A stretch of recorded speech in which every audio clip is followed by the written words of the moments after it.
domestic equity and bond portfolios because they tend to thrive during periods of economic growth and low inflation. And we don't blame you. It's been a great ride. But it's a big world out there, full of opportunities you may be ignoring. Sadly, we live in a world dominated by a fear of missing out, or FOMO. And in the last 10 years, U.S. equities and bonds have outperformed and generated massive amounts of FOMO. This hasn't always been the case. In the mid-2000s, the best performing markets were international equities, especially emerging markets, gold and commodities. So what happens if growth collapses and inflation becomes the new norm? Or what if the US dollar collapses and US assets are no longer attractive? What will the new FOMO markets be? And will your portfolio keep up or be left behind?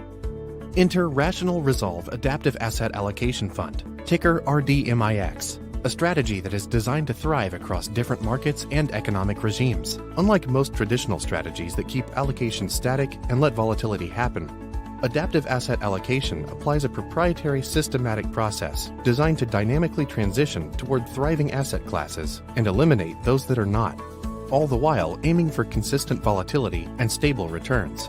There's almost always a bull market somewhere in the world. Don't let yesterday's FOMO get in the way of tomorrow's opportunities. Instead, let Adaptive Asset Allocation help you fill in your domestic portfolio gaps. To learn more, visit rationalmf.com and check out the Rational Resolve Adaptive Asset Allocation Fund.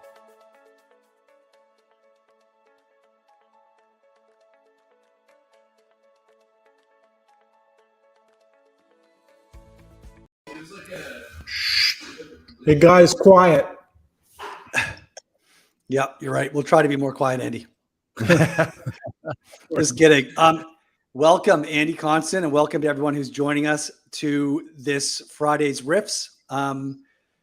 Without bearing the lead, we've got Andy Constan here today, and probably, Mike, you should do your spiel before we get started. Well, yeah. First of all, cheers. Cheers. Mm-hmm. Happy Friday, everybody. And as always, this is not investment advice. We don't know your personal situations, and so we're just going to have a wonderful, wide-ranging, sometimes deep and hopefully very interesting conversation. And that is your warning not to take investment advice from three dudes on a YouTube channel at 4:00 on a Friday. Well said. I think Mr. we've got that wrapped. Exactly. So with that said, welcome, Andy, and thank you so much for coming on the show. Thanks for having me. Looking forward to it. Yeah, actually, I've been really looking forward to this episode because I've been following your feed on Twitter for some time, and I have poked through some of your damp spring commentaries, which are great. And I think you bring a really novel framework to how to think about markets, especially on sort of a trader's timeline. So I definitely want to get into some of the details of that.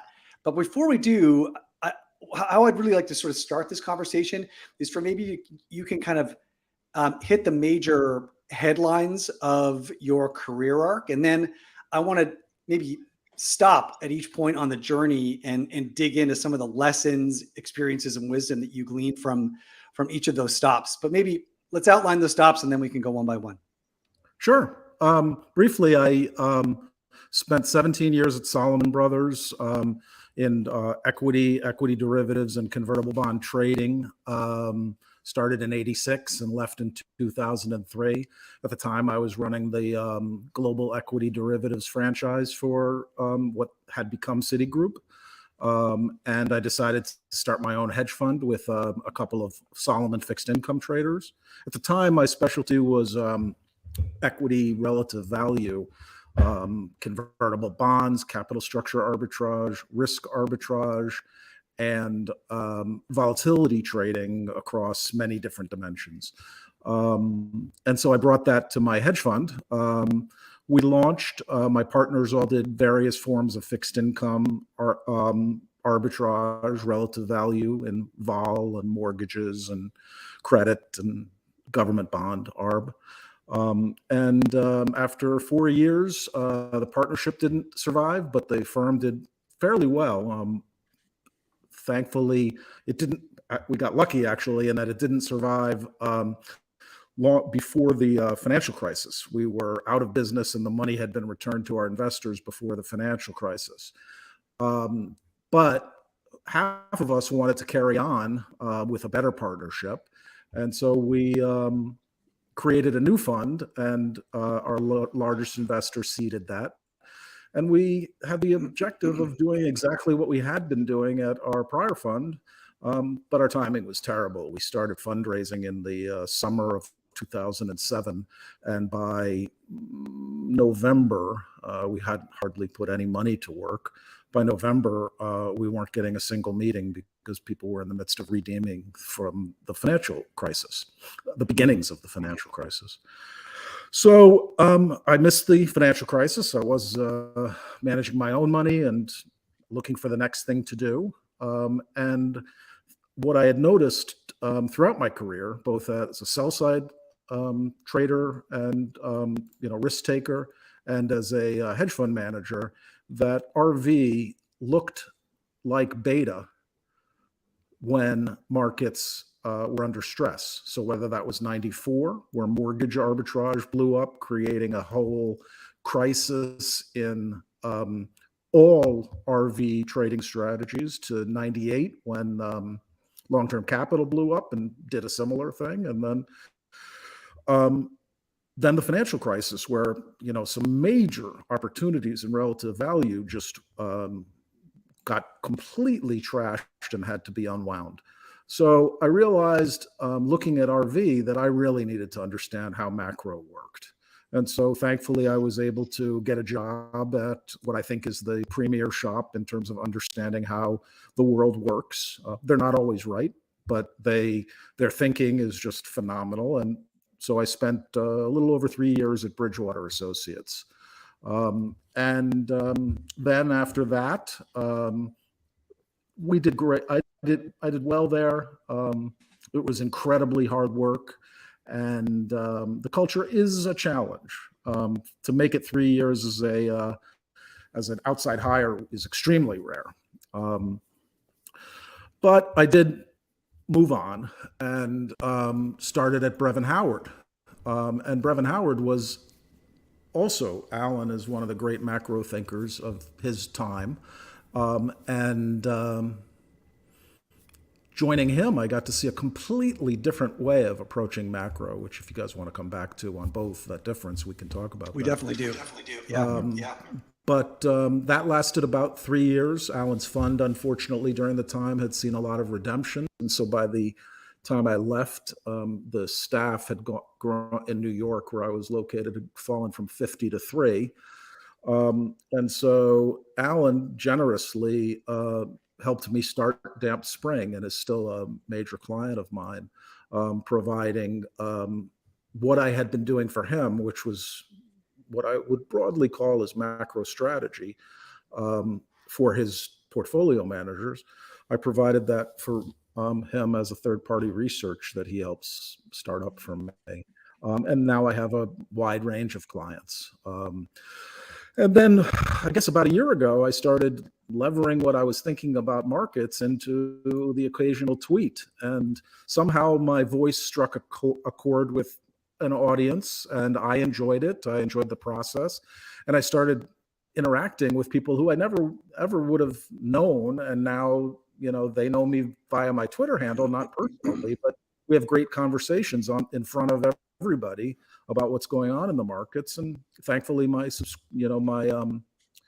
following has grown to about 36,000, and it's been a great journey. And so some of those people have now become clients as well. Yeah, that's a tremendous story. So if you don't mind, I want to pick up at your time at Bridgewater as kind of a place to start. And Sure. So what I'd love to do is dig into the sort of base level framework that Bridgewater used to think about macro and think about investing using macro information. And then I want to do the same thing for Brevin Howard. And then it would be great if we could try to sort of pull together some common threads from both of those experiences. And then maybe that'll help lead us into how that informs some of what you currently do. So maybe let's start with Bridgewater and what you learned there. Sure. So everything.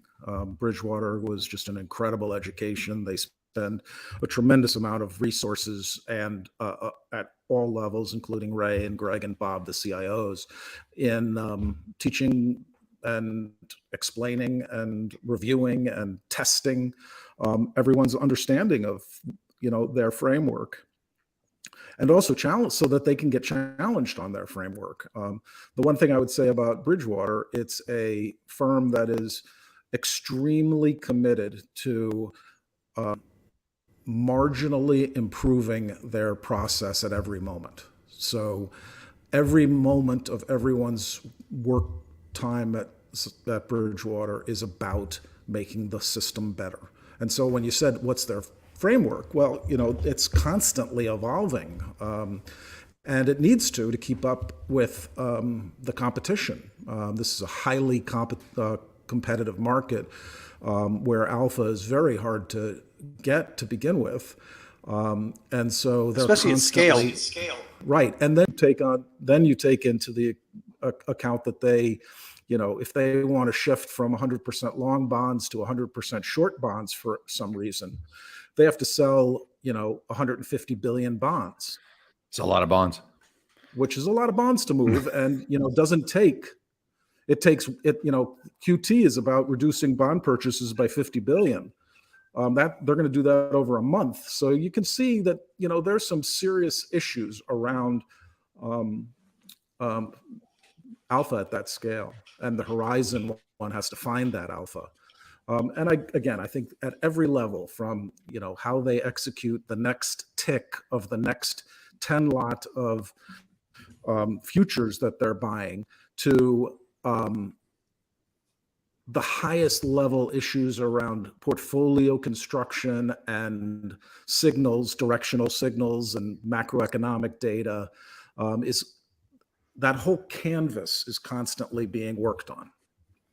Right. And Ray is famous for his breaking down the investment portfolio into kind of a diversified risk premia portfolio, which he calls all weather, and others have since sort of adopted this idea of global risk parity, and an alpha portfolio. And I remember at some point around 2011, 2012, he brought the two together and called it the optimal portfolio. Right. So what is the basis of his kind of the thinking behind his beta portfolio? And then maybe we'll get into some of the data that Bridgewater keeps a close eye on, for example, to inform their macro trading. But let's start with the beta first. Sure. I wanted to just say that the optimal portfolio, I left in 2013 and it hadn't been invented yet. So I have no understanding of what that is. I could guess, but it's not my thing. But in terms of, the one thing that Bridgewater really focuses on is making sure that investors are paying for alpha and not paying for beta. And so they have two products, one that is literally defined as pure alpha, and the other is their beta product, which is, as you mentioned, their all-weather product. And what they that's very important to them that they separate those two, because beta is just market exposure. There's good beta and bad beta, and how you choose to express market exposure. There's lots of different opinions on how that can work and what's the best way to do it. But in the end of the day, it's market exposure over time that pays you a risk premium that you collect. And so whatever your form of beta is, anyone can do it. You just have to buy stuff and then hold it. And you shouldn't pay for that. Bridgewater has a in basis points fee for its all-weather exposures. It's a bit sophisticated, but nonetheless, it is that. It is just trying to own assets and collect risk premium. Alpha is a completely different thing. Ignoring for the moment non-economic players who participate in markets, alpha is only gotten by taking somebody else's money. You can't get alpha from the market. You have to get alpha from someone, and that person has negative alpha. And so it's a zero-sum game. And I mentioned that there are some non-economic players out there that perhaps provide alpha, like the Federal Reserve and currency intervention and a variety of other, not directly, well, let's just say this. These players are in the market, participating in the pricing of assets, buying and selling assets, but their objective isn't to make P&L. Their objective is to make larger economic effects. So they're trying to achieve political objectives, right? And they don't mind if there's monetary short-term losses. Right. And so they can provide alpha, but in the end, it's taking from somebody else. And that person is really smart and trying to eat your lunch just as much as you're trying to eat theirs. And so staying ahead of the game is the game. Do you think that Red Queen syndrome? Yeah, exactly. I always wonder because, there's a lot of people write newsletters. I know you do too. A lot of people do their own homework and have their own personal investment frameworks. They try to run money themselves. They don't just invest directly in betas. They're not just seeking balance and diversity like an all-weather portfolio, but they're trying to pick stocks. What kind of chances do you think a typical individual investor has to generate alpha in markets? So I guess what I would say is this. Passive index strategies, or even passive buy and hold strategies. I'm a John Bogle type. I believe that the best way to own passive is passive because you're not paying transaction costs. And so if you layer in transaction costs into, active managers who are saying, I'm going to buy this stock because it's cheap, which, by the way, is a form of alpha. If they are correct when they buy a stock and they sell another stock and, they outperform for alpha reasons, not just because the long happens to be leveraged and the market goes up, or, other things that are just easy to do. You'll find, I think the history says that active management underperforms principally because they pay transaction costs. So let's start with that. And these are professional money managers. Individual money managers individual investors pay higher transaction costs.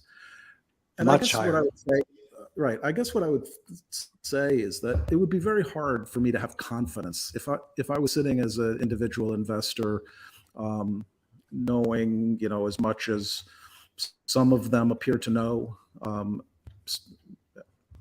I would think it would be extremely hard to generate consistent alpha through time after transaction costs, and with, this is a complex market, and so and always has been, and so given the performance of professional money managers as alpha generators, the odds are stacked heavily against everyone, and more so the more transaction costs and the less understandings you have.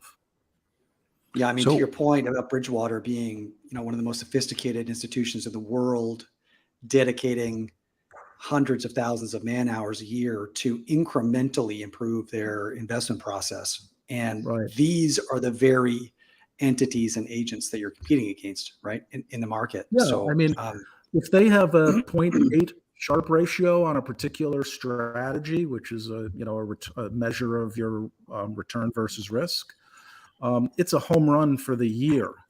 If that's a meaningful, let's say bonds, and they can improve that ratio from 0.8 to 0.83, that's a grand slam for them. Massive.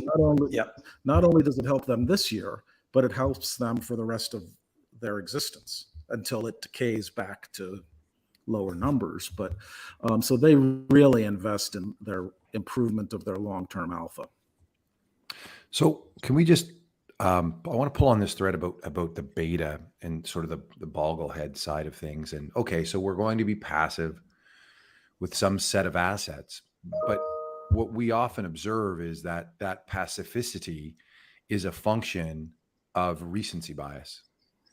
And if we look now, you see this great predominance of US 60-40, which was not the case back in the mid noughts. It was a case of making sure you had maximum exposure across emerging markets and commodities. So, I mean, I guess how do you conceive, or what advice do you have for those who are trying to construct a beta with respect to how are they going to stick with it through the thick and thin of underperformance vis-a-vis some behavioral benchmark that they have? I mean, that's a really hard situation to address. And it's not just retail. I mean, we're seeing that institutionally, that institutions have been caught fairly flat-footed here with this inflationary impulse and have all but left their commodity exposures in the dust years ago. Sure. So how do you think through that when you're thinking about the beta side of it? Or what advice would you give those out there? Well, so I think you have to start with this basic assumption that and this is, I'm not going to be theoretical at all. It's just say that all assets are fairly priced right this second. And then you say, how are those assets going to behave in all scenarios? And then you weight your asset allocation based on those. And so what assets are you considering, Andy? Just to pull a little bit deeper. I think Bridgewater has a great box diagram for how they consider asset allocation for all weather. I like those two dimensions. I think those are really the only two dimensions, which are growth expectations rising or falling and inflation expectations rising or falling. And that's, a basic framework, I think, for everyone that does macro, but I think it's right. And the 60-40 box is the box exposure, for instance, is just, for one, heavily pro-growth and really misses inflation exposure. And so, not surprising, that portfolio has massively underperformed. Listen, no portfolio of long assets has done well this year. And there's a reason for that, which we can come back to. But 60-40's done a lot worse than a balanced beta portfolio. And I read Harry Brown's book about inflation proofing your portfolio, which I think was written in the late 70s, early 80s. And, he was really the first one to have a sort of all-weather framework from, back then. And now it's, much more common. I think Bridgewater's still the number one in it, but much more common. And it's also, I think, a little bit trendy now because people are recognizing they need exposure to gold, exposure to commodities, exposure to TIPS, inflation protected bonds, instead of just nominals and nominals, corporates, and equities. One thing that a lot of people get wrong, I think, is, sorry, Eddie, keep going. Yeah.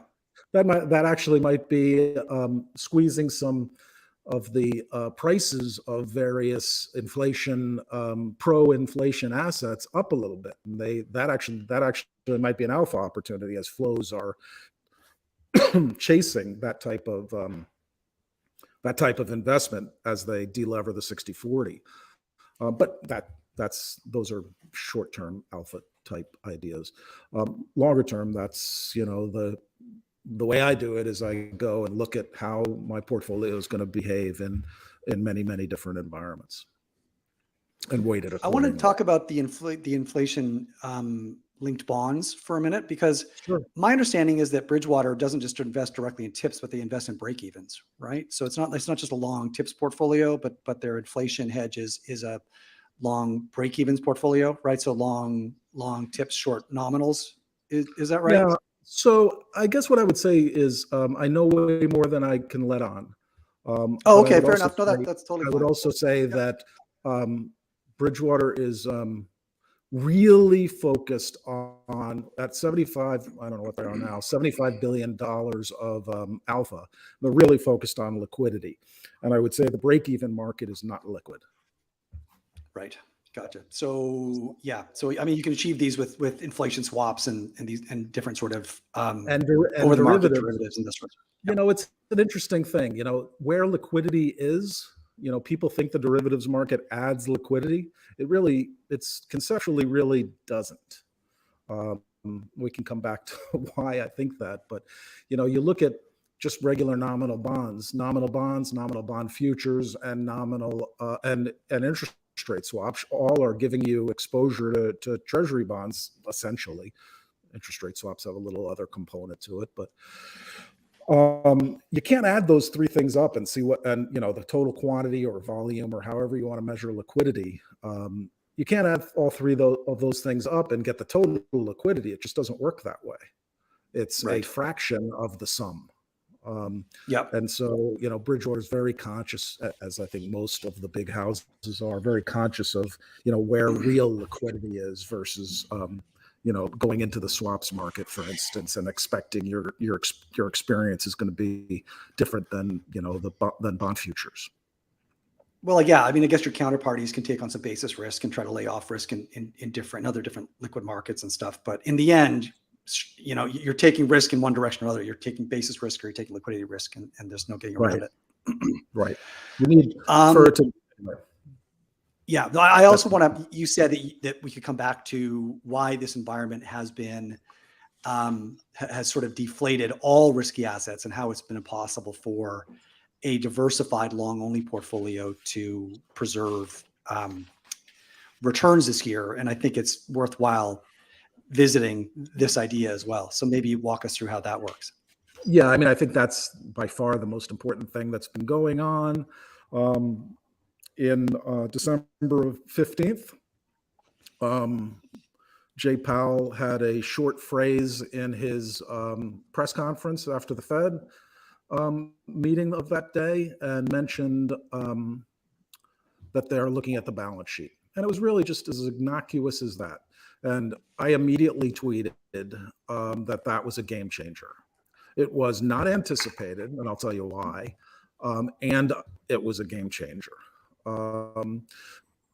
December 29th, I wrote the drum beats of QT, which was my piece about what the impact on financial markets would be when QT started. And at the time, it still didn't seem to matter. Asset prices had rallied almost through that date, really just a little tail off in December, but really just an incredibly robust environment for all assets. But then the minutes came out on January 4th and the world woke up. And from then on, all we have seen is front running of quantitative tightening.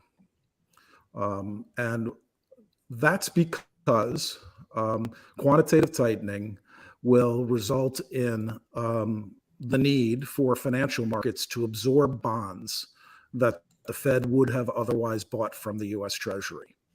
And that'll start in June 1st.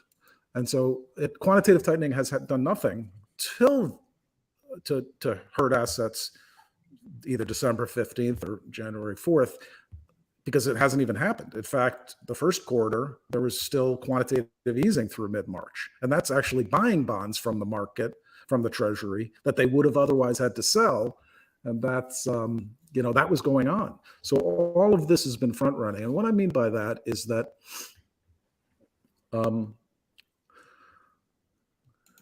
in the world, you can collect essentially free money by letting somebody, if you have savings, if you have dollar savings or any currency savings, and somebody wants your dollar to consume or to invest in the real economy, they will issue a security. And for that security, you're taking risk and you need to be rewarded for that. It's like is there any incentive if somebody comes up to you and says, I'm going to flip a coin and pay you a 50-50, and we'll do a 50-50 payout, and you have the money and they want half of your money, either all your money, or they'll give you twice your money. You don't have any incentive to do that bet. There's no economic incentive to just bet without positive expected return.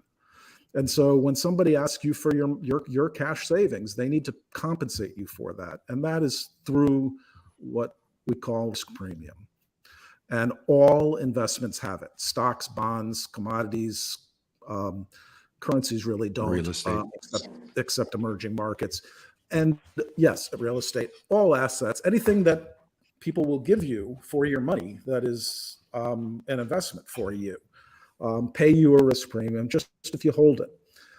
What people forget is that that risk premium that you collect each day can be also mark to market, meaning in certain environments, the risk premium you can receive is high. And in other environments, the risk premium you can receive is low. And so that fluctuation can have a big impact on asset prices.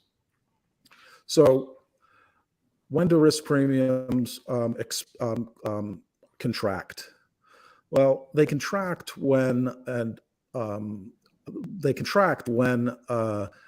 for instance, you have quantitative easing, in which the Fed is buying assets in the marketplace. And they're competing with everybody else who has savings for these assets. And so there are less assets available to buy because the Fed's bought some. And that inflates assets prices. And that inflation is seen in essentially the contraction of what you would expect to earn from beta. And so that's what's happened since quantitative easing started in 08, 09, and then rapidly happened with a massive quantitative easing that started in April of 2020. And so that's coming to an end. Risk premiums need to expand because people need to be rewarded more to lever up their own risk to take on the US Treasuries that the government is selling that the Fed isn't buying anymore. And so that's really what this whole thing has been about. People think about the path of interest rates, the hiking of interest rates. It really hasn't been about that. It's just been getting set for what is going to be a supply and demand imbalance between those who have money and credit to invest, and those who need money and are selling those investments. And I think that's really all that's happened in the last. And so, what's happened? Every asset has gone down since then. Because global risk premia have needed to expand because in anticipation of having to absorb either, at some point, maybe even flows from the Fed into the market, but at the very least now from the Treasury into the market because the Fed will no longer be absorbing the Treasury issuance. Right. And that's big enough. Yeah, sure. It doesn't, the details of the quantitative tightening are now, I think, in stone. And I think it'll really be, and I predicted these in January, but I think they'll stick to this. And that is this $95 billion cap. And so what that means is that they get every day they get proceeds from redemptions of their existing inventory.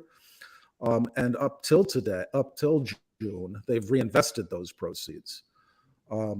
Now each month, subject to this $60 billion cap on treasuries, and 35 on mortgages, making 95 in total, they will not reinvest up to $60 billion. And so $60 billion will expire, right? Because they're letting T-bills run off and other notes. So that runs off, they expire, and typically they would be buying. If 70 ran off in that month, but 60 was the cap, they'd still reinvest 10 billion. Okay, that's a good point. Right, gotcha. So they and then on mortgages. And mortgages are trickier. And mortgages are trickier because they politically regret, I think, some more than others, the amount of mortgages they have in their inventory, and also mechanically, these mortgages are not going to be prepaid anymore. With interest rates this high, no one can refinance the Treasury's mortgage, the Fed's mortgage portfolio, and they are 30-year, amortizing bonds, and so the prepayments the monthly proceeds just aren't large enough to take the mortgage duration is portfolio lengthening down. on the mortgage portfolio, right? So Right, they're not going to have that. And the cash flows just don't come off fast enough. So they're going to have to sell in the marketplace mortgages, and I think that's well understood. Yeah, but the point I'm making is I don't think they're going to change that. I don't think they're, even if inflation picks up in September, which Mester's now pointing to the next time they're actually going to have a decision to make. At least today she said that. I don't think they're going to ever increase the speed of QT that beyond the 95 billion. It's possible, but I don't think they were going to pull that lever. And the reason why is just as QE was highly effective for inflating assets, QT is highly effective and we've seen it, in deflating asset prices. Just the front running has deflated asset prices.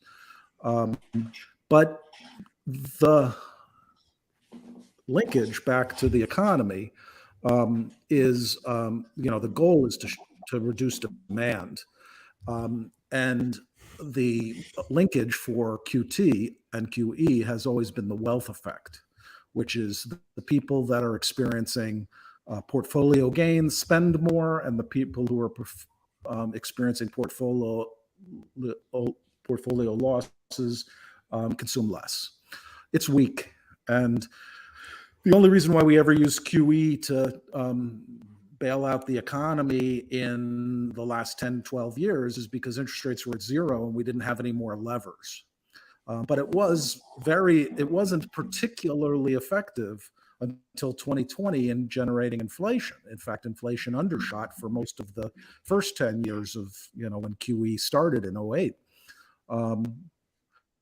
So it's not a very strong mechanism to create inflation, and it's not a very strong mechanism to reduce inflation because of this weak linkage of the wealth effect. What really matters is and the Fed has repeatedly said this, is changing the borrowing and saving rate, increasing deposit interest, which will take there'll be a lag before the banks ever do this, but money funds will start that transmission mechanism quickly.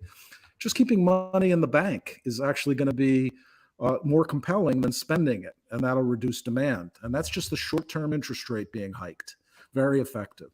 Mortgage rates have been impacted by the short-term interest rate going up a lot, which has made housing affordability lower. And so they really believe that to tame inflation, they're going to have to increase rates, and it's not about QT. Though QT will do its job too, it just won't be as strong. But running off mortgages will obviously raise rates in the mortgage market to a greater degree than in the general Treasury market, right? So that should help too. The mortgages should widen the mortgage basis between treasuries and mortgages, and that'll be passed on to the end mortgage user, the borrower. Right. Got it. So we're expecting this to persist for some time. They're gonna run down their balance sheet. They're especially going to make sure to run down their mortgage book because there are decision makers that perceive that their mortgage book is much too large. The other side of this equation, which you've commented on quite extensively, is the Treasury, right? So to what extent is the Treasury issuing bills, notes, and bonds, and in what duration and at what time, right, is going to impact the liquidity conditions. So maybe walk us through that side of the equation. Yeah, sure. So the way I like to think about it is, in liquidity terms. The Treasury has a budget to finance. It has bonds that are maturing that need to be, some of which the Fed owns, that need to be refinanced. And so it needs to sell securities. It's still running a budget deficit. We'll come back to that in a second, because that I think is very important. And so they need to issue. And if they had to issue $1 trillion of bills, they would, that would change the portfolio a lot. And there's some guidelines and things that prevent them from issuing only bills. But if they were to do such a thing, that would have a minimal impact on, possibly even no impact on financial assets. On the other hand, if they issued $1 trillion of 30-year bonds, the 30-year bond would crash. They issue a couple $100 billion a year, so of 30 years. So if they were to weigh on the curve all that, they would crash the 30-year, which would crash corporates, which would crash equities. And so those impacts are very important. So what are they doing? So you have to ask yourself, okay, so what they might do is the Treasury has a different role than the Fed does. The Fed is trying to fight inflation. The administration is trying to fight inflation. They're using gimmicky things like petroleum drops and SPR. Of the SPR, yep, and also scary things like politically potentially, very appropriate, but from an inflation standpoint, misguided things like globally this is happening, handing people who are buying gas credits, which saves them the money. And it's a wealth transfer. I'm not making any judgment on that, but it doesn't reduce. In fact, it increases the demand for the commodity that's already in short supply. So, administrations are going to do what they're going to do. Some are going to be gimmicky, some aren't. In Janet's case, she has a real legitimate lever. And if she believes, which she's given no indication that she does believe this, but if she believes that by issuing long-dated bonds, the wealth effect will fight inflation, and that's attractive to her, she may go in that direction. Right. On the other hand, Janet also has I think it's politically difficult to crash a stock market and get reelected. And so the Fed doesn't have those concerns. It just needs financial stability, and another 20% on the stock market doesn't matter to them, but it probably matters to the Democrats' chances. I think they've probably written off 2022, but for even 2024, they don't want a Democratic administration to have a stock market crash. That's just very hard to recover from. So she has both sides to concern herself with. So then let's talk about briefly what she has done. And the answer to that is she has used her levers intelligently. Firstly, she has,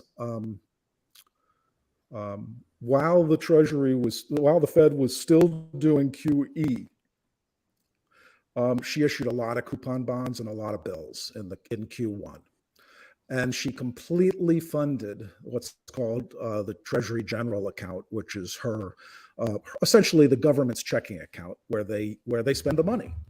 They collect taxes in it, and they use that account for spending. And she funded that from what had, for all intents and purposes, was zero at the end of Q4 because the debt ceiling was in place and she couldn't issue more debt. She really pressed out a lot of money and funded that, and it's almost $1 trillion right now.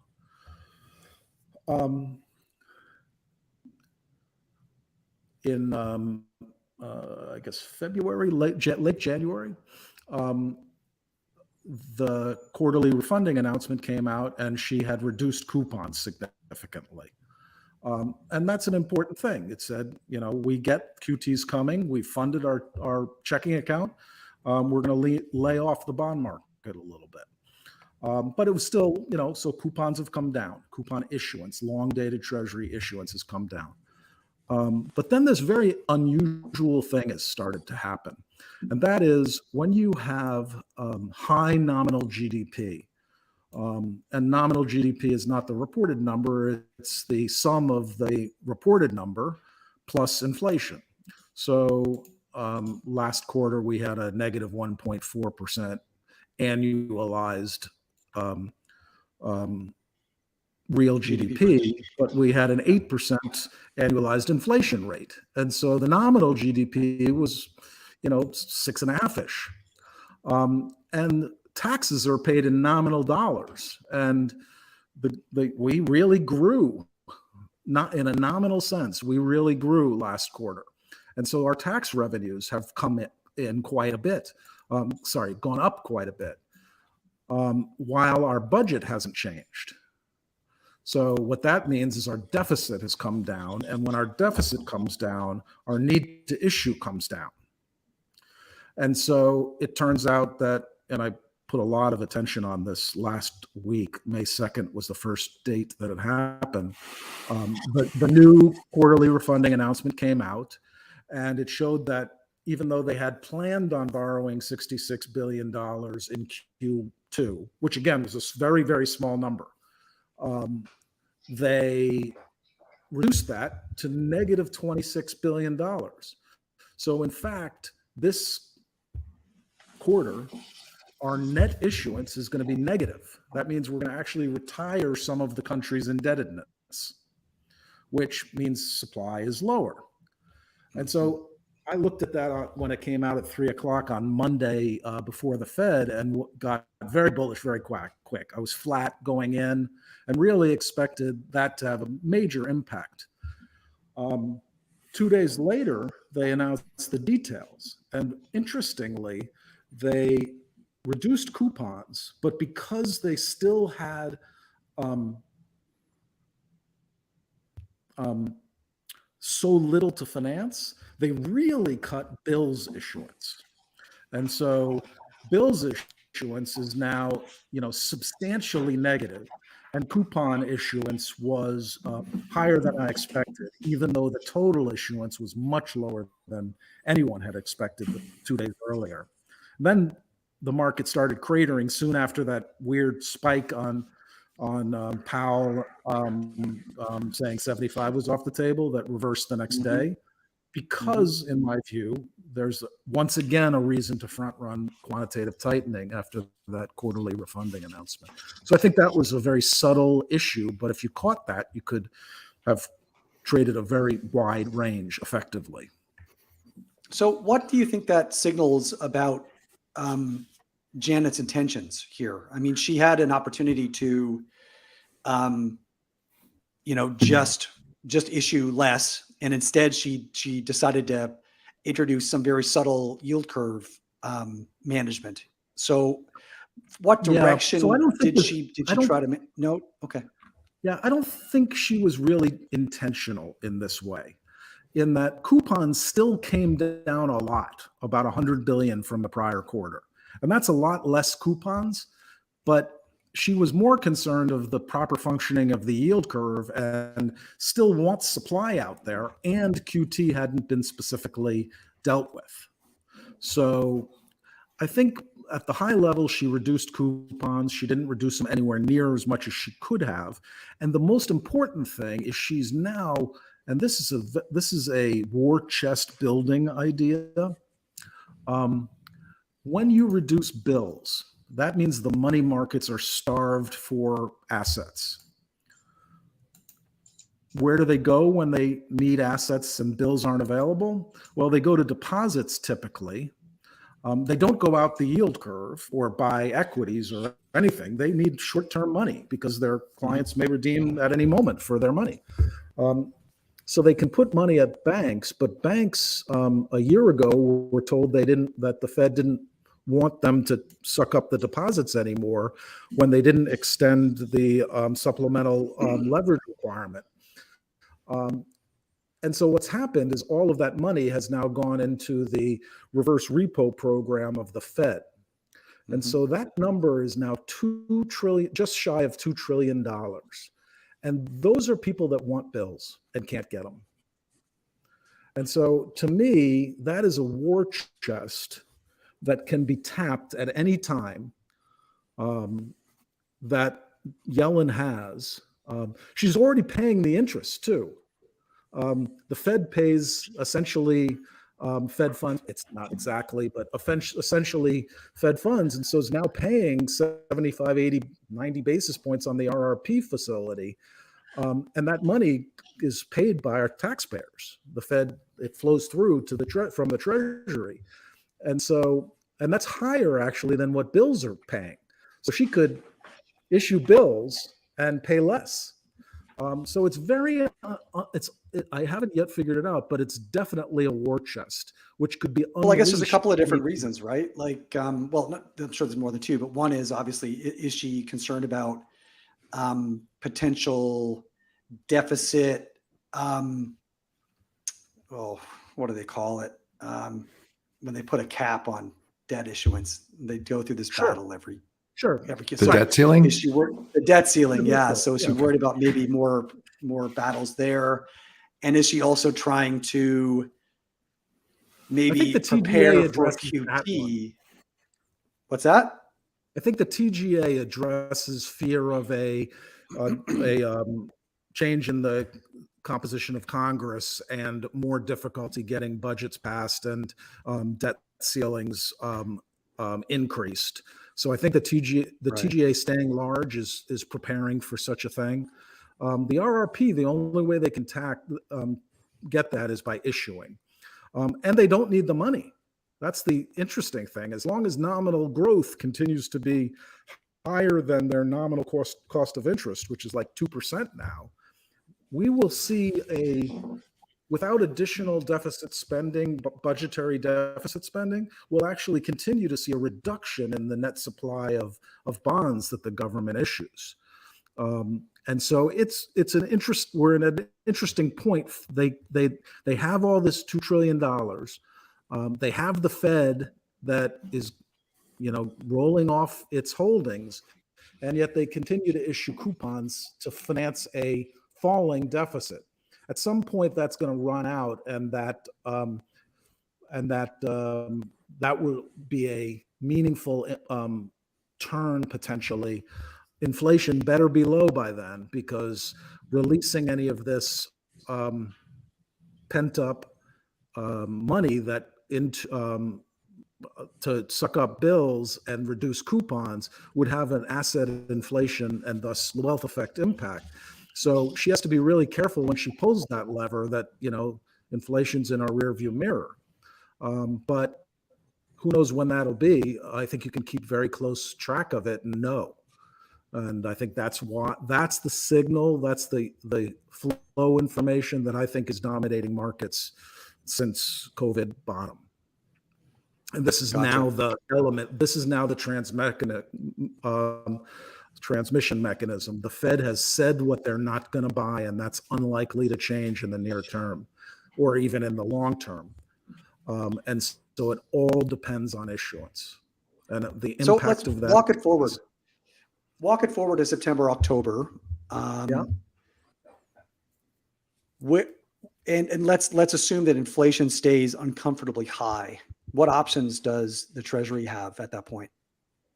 Well, again, I think it's anything they do to reduce coupon issuance is good for assets, good for bonds and stocks, good for all weather, good for risk parity, good for 60-40, good for savers, and is not good for inflation fighting. So I think that'll be dependent on the balance that she strikes between damage in the markets and it's trying to assuage that damage. If she chooses to, will make it harder to deal with inflation So you can't tell. You just have to watch the levers. What happens after the election? Sorry? What happens after the election, right? Because I mean, at the moment, the Treasury, Janet is navigating a complicated political path, right? Where, like you said earlier, they want to keep inflation low. They know that inflation is politically unpopular, but so is a stock market crash, right? So once the election is over, obviously the number of degrees of freedom she has at her disposal should increase dramatically, right? Like they should have more flexibility to pursue a more direct agenda. Yeah, it's certainly possible that. So I think what I would. So I have no idea about politics. I'm not a political guy. I don't have any predictions regarding who should or who shouldn't be making these decisions. I just try to pay attention to what they're doing. No, I guess just to press pause, I guess think it's fairly. I heard like Janet was on. She was out with some PR just last week saying that she felt that asset prices were still too high, right? Yeah. So I think that her bias is she wants to contain inflation and she will sacrifice asset prices to do so, but she won't do that aggressively before the election for political reasons. After the election, I don't know about that. I could easily make the case that I think that if you've written off 2022, you're better off crashing the market ahead of the election and having it recover into 2024. I don't know. Right. I made it up, but seems like a reasonable potential strategy. No, fair enough. And so what should we be watching in terms of her messaging, but also in terms of their bills and coupon issuance over the next quarter or two to help us divine some signal about which path they might want to take? Right. So I think the highest thing to do, and it's something that most macro shops do systematically, is to pay attention to the the spending versus the revenue, because that ultimately drives issuance. And so you need to look at every single coupon that's coming due, every single bill that's coming due, knowing those need to be refinanced because our debt isn't falling. And then you need to know how much new money is coming. And so that's the number one signal I look at as it relates to this topic. And in regular times, it really is extremely important because you aren't having massive fiscal policy and then massive fiscal cliffs happening. You're having more steady debt financed activity nonetheless, but it tends to be more steady and the revenues tend to be more steady or have been more steady in low inflation, low growth environments like we've been in for many, many years. Now it's quite volatile. And so paying attention to being able to predict how much issuance they're going to announce is better than knowing,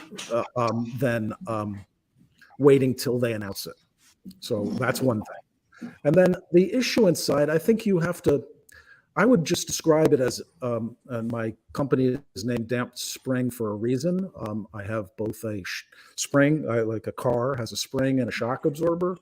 I think Janet's in the position of having both a cap where she's writing a call and a put where she's selling a put to dampen volatility in both ways. Whereas the Fed really, at the moment, only has written a call. And so they're pressing on markets. That's their entire agenda. And markets have reacted to that pressing. Should they react more? I think markets are volatile, but they got the main direction from last 6 months ago. And I don't know what the strike is, but at some strike, Janet's going to, shift away from coupons because that's her lever to dampen the downside. But so you can almost think of it in that way as, how much pain the Treasury, is the administration going to take before they pull a lever? So let me just unpack that for people, and it'll help me to understand it as well. So I think what you're saying is the Fed has already committed to putting pressure on liquidity and asset prices, but the Treasury has an opportunity by the rate of issuance and the duration of issuance in terms of like where they issue along the curve, where if they issue fewer coupons, then that will support bond prices and lower rates and be supportive of asset prices. If they issue fewer bills and more coupons, that'll put pressure on bonds, higher rates, higher mortgage prices, lower asset prices, right? So those are the levers. Yeah. Those are the levers, but I would say that she doesn't have control of how much issuance. That is right. The economy that and spending, which seems to me to be very much gridlocked. She obviously has the ability, if she could pass a spending bill, she has the ability to stimulate, but politically there's no ability to get it through Congress. So that lever she can't pull. So the issuance is going to be whatever the economy creates. But the lever you mentioned in terms of the composition of whatever issuance is done is her lever, and she has two interests to weigh. Right. And what about stuff like and cash right for now, gas? Right now it's clear which way she is laying, which is she is singing from the same hymn book as the Fed.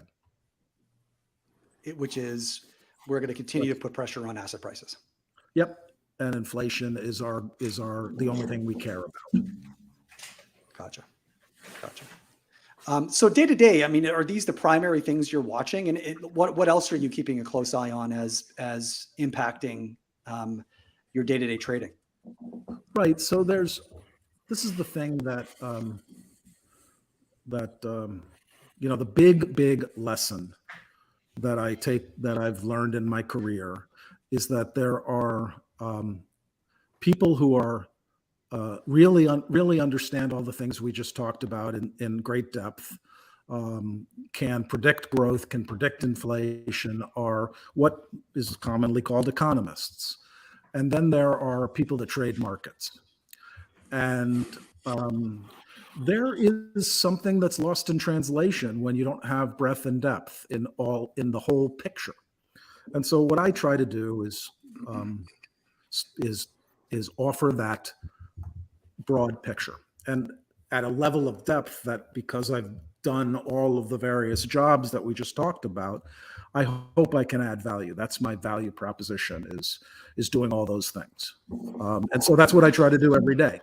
I'm both being an economist and also looking at, very specific, even at the security selection level, detail of trading strategies, and trying to put together a best portfolio that and a synthesis that isn't wishy-washy.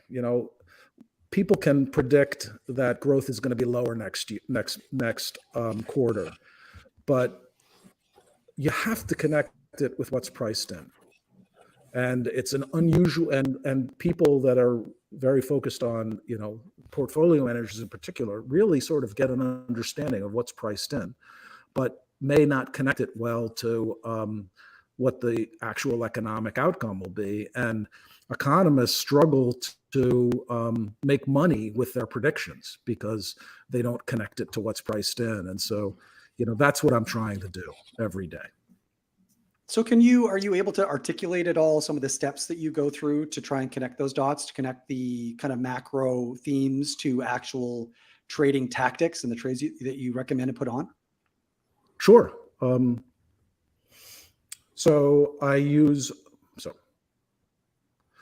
come from a firm, Bridgewater was a firm that had 99.8% of its positions were built because of a wide set of systematic indicators on everything that could drive a security's price.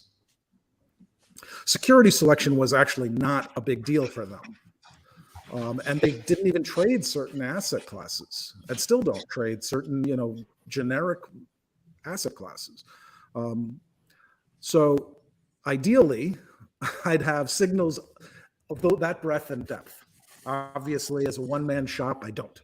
So I try to systemize what I think matters and have signals for each asset class. Then I also spent a lot of time at Brevin, and I would say that Brevin did no systematic trading. It was purely discretionary. And they were really deep experts at how security selection for trade expression, using options, using volatility products, using derivatives, using swaps, using everything you could imagine, barrier options, everything you could imagine to express a particular view. And so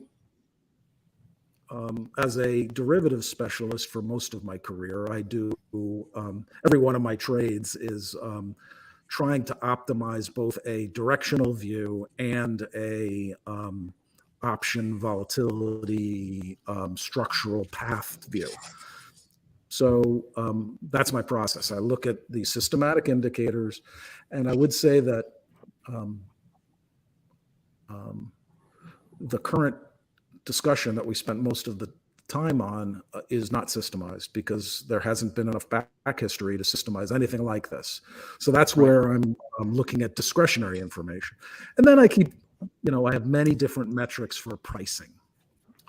What's priced in. The highest level one, I think, is risk premiums, which I don't particularly care about the level of risk premiums, but I do care and track things that indicate that risk premiums are changing. And so that is credit spreads, volatility surface, positioning, which is always like COT positioning type stuff. What's that? How are you measuring position, like COT data? Yeah, COT data has a lot of limitations. In fact, the best information I can give to people is that COT is for commodities and financial futures. You're much better off if you go to what's called the same producer of data, but the traders in financial futures, which has, I think, better data for that. But that's one. There's so many. The thing that we just talked about is positioning data. Knowing exactly how many treasuries are going to run off in June, and how much buying is still going to be done, even though QT is happening, and where that likely will happen is a flow and positioning basis. Right. And then some of the you can get. So I'm constantly looking for information. I'm not adequately systemized to say, hey, go and do this. But I'm looking at, one of the big things on Twitter that I've spent a lot of time on is an extremely large collar that has been rolled every quarter. So something as simple as looking at that for S&P flow. And then I have models for what I would call rebalancing flows. A lot of people pay a lot of attention to month-end and quarter-end rebalancing. I don't. I certainly pay quite a bit of attention, but it's not my primary focus. My primary focus is to understand when it is likely various portfolios will require rebalancing. Whether it happens at month end or not depends on the characteristic of their benchmarking, but you want to know when, the 60-40 portfolio is 65-35. You want to know that, even if it's not month end. Right, so, because many institutions will have a band of tolerance that they will rebalance at, right? And so that would be a trigger for a rebalancing event, even if it's not at some important calendar date. Right, and so you're looking margin.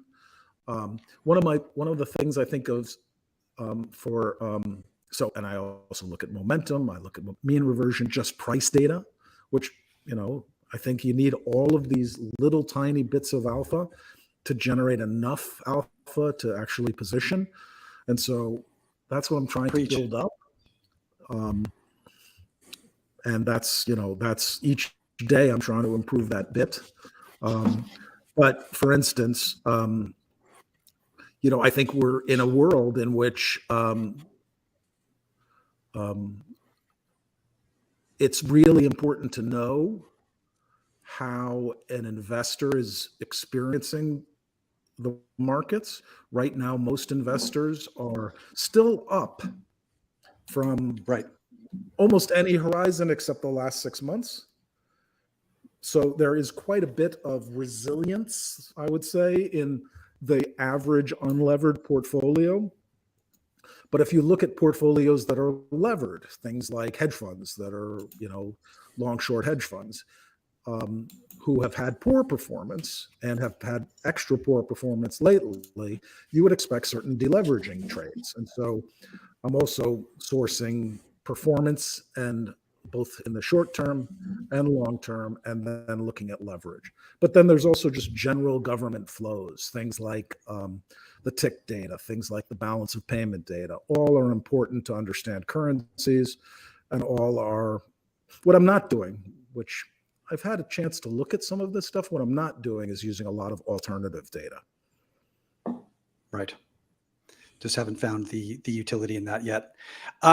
We've got about 4 minutes left, and Andy, I'm curious to hear your thoughts on that, because obviously the vast majority of people don't have the time or inclination or background to be able to follow your newsletter and your trading recommendations.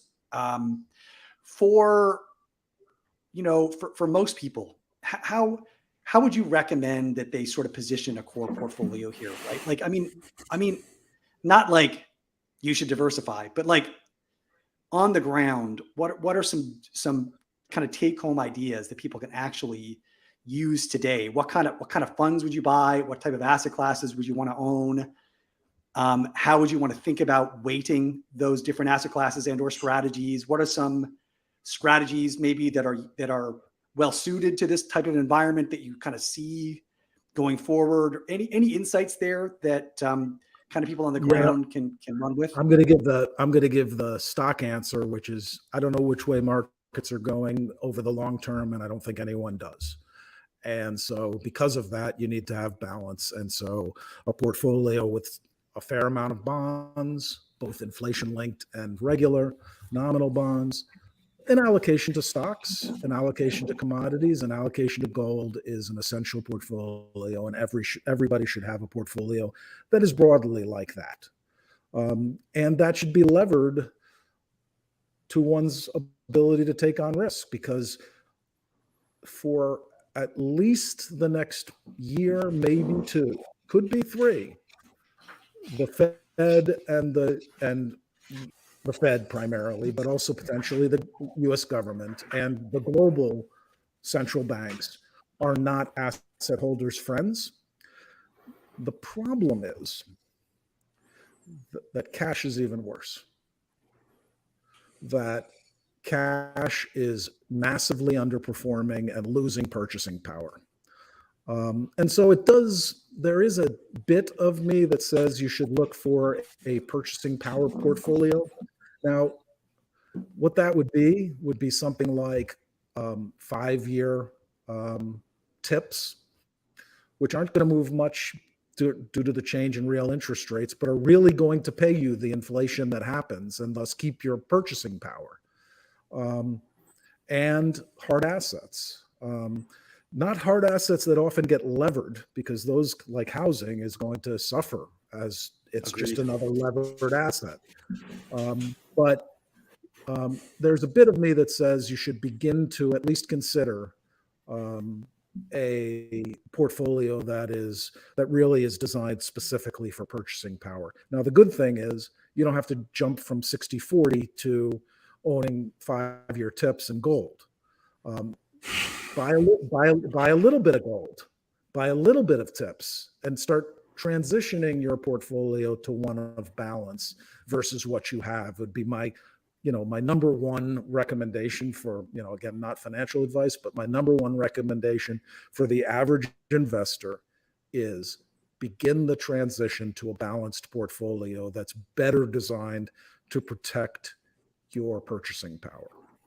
Right. A some truly allocation balanced portfolio that addresses the inflationary impulses that is a pretty massive blind spot to the typical portfolio today, sort of where the average individual might sit at this moment in time.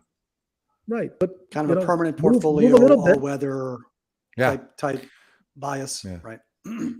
Every step in that direction is, I think the other thing to stress here is it's not too late. I think there's a fair bit of complacency and sort of that, as you mentioned, Andy, that confidence that maybe it's going to get better. Every other pullback that we've had has actually healed itself and we've gone to new highs. But it's a pretty significant change in the regime that's occurred. And it's just not too late. This headwind's not going away. The headwind's not going away. Right. We could go up. I think we will go up 5-10% in the next month or two. I'm fairly constructive on assets. In fact, my portfolio is pro assets, as big as it's ever been since the COVID lows. And so I'm optimistic in the short term, but the headwinds are blowing and they're not going to change until inflation is turned. And so, that's. And the sad part is the emotional pull over the next while. I generally agree with you that we've reached some sort of critical selling point, and there's lots of maybe indicators that suggest, that might ease a little bit. Those sort of portfolios and those persons are going to feel relief in that 10% rally, which is not going to get you anywhere near the highs. And it's going to give you confidence to stay the course where you should be using those reversionary spurts to rebalance, to take the opportunity to spread those assets across more inflation protection type assets that you've alluded to. Not necessarily go to cash, because again, cash is not going to protect you if inflation does in fact keep persistently high, as I think you said earlier.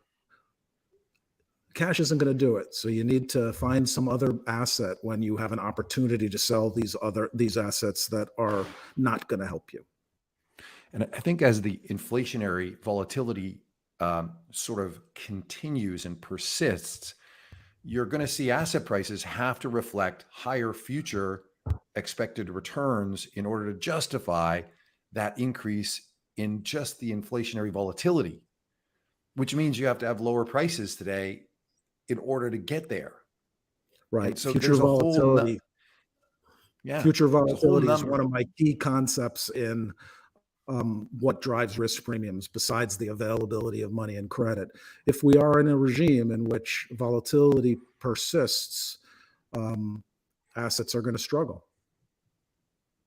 Yeah. All right. Amazing. We're going to have to put a pin in it there. This has been absolutely fascinating, Andy, even better than I had hoped. Thank you so much for sharing so much really unique wisdom. Where can people find you? So my website is dampedspring, DAMPED spring.com. And follow me on Twitter at dampedspring. Yeah, love absolutely. it. And we'll be sure to have you back on too. I can't wait to actually bring you back in a quarter or two.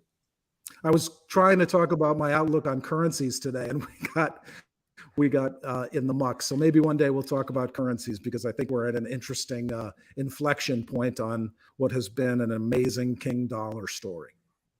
Oh, that's a great teaser. Okay, what a we'll teaser. have to fast track that. Sure. I love it. Love it. All right. Well, look, we'll put a pin in it there. Thanks again, Andy, and have a great weekend, everybody. Thanks for joining us. Yeah, thanks for joining us. Appreciate it. Cue the music. Most investors feel comfortable with their domestic equity and bond portfolios because they tend to thrive during periods of economic growth and low inflation. And we don't blame you. It's been a great ride.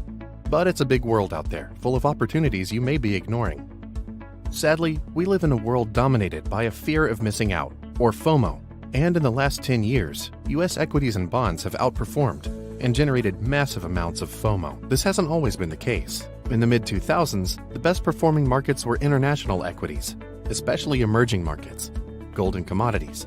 So what happens if growth collapses and inflation becomes the new norm? Or what if the US dollar collapses and US assets are no longer attractive? What will the new FOMO markets be? And will your portfolio keep up or be left behind? Enter Rational Resolve Adaptive Asset Allocation Fund, ticker RDMIX, a strategy that is designed to thrive across different markets and economic regimes. Unlike most traditional strategies that keep allocation static and let volatility happen, Adaptive Asset Allocation applies a proprietary systematic process designed to dynamically transition toward thriving asset classes and eliminate those that are not, all the while aiming for consistent volatility and stable returns. There's almost always a bull market somewhere in the world. Don't let yesterday's FOMO get in the way of tomorrow's opportunities. Instead, let Adaptive Asset Allocation help you fill in your domestic portfolio gaps. To learn more, visit rationalmf.com and check out the Rational Resolve Adaptive Asset Allocation Fund.